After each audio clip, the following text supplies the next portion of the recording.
Imagine you've just been through serious surgery. You're tired and in pain. And to top it off, there's a terrible heat wave out there. But you know that there may be a few lone individuals who could do with some food or water. What would you do? Most people would just want to sit and focus on their own recovery.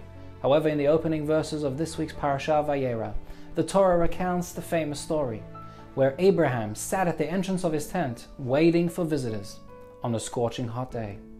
It was just 3 days after undergoing a painful circumcision at the age of 99, but nevertheless, Abraham was committed to find a few guests with whom he could share his loving kindness.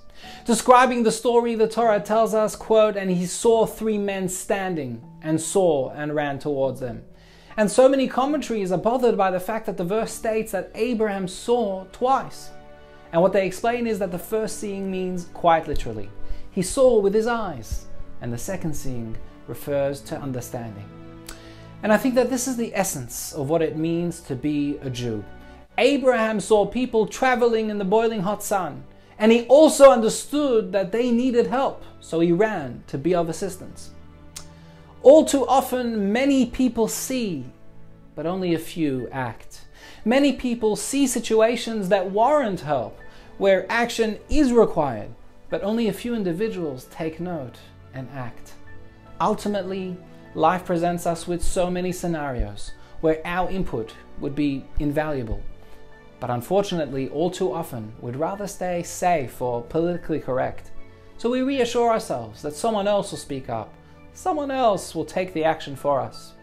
We're all aware of the famous post-9/11 slogan, which was disseminated all over the United States and ultimately made its way across the world, which encouraged people to remain alert and vigilant. The slogan we all know is, "If you see something, say something." And I believe that Abraham taught us a far greater lesson.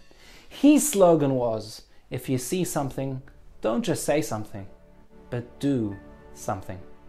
Shabbat Shalom.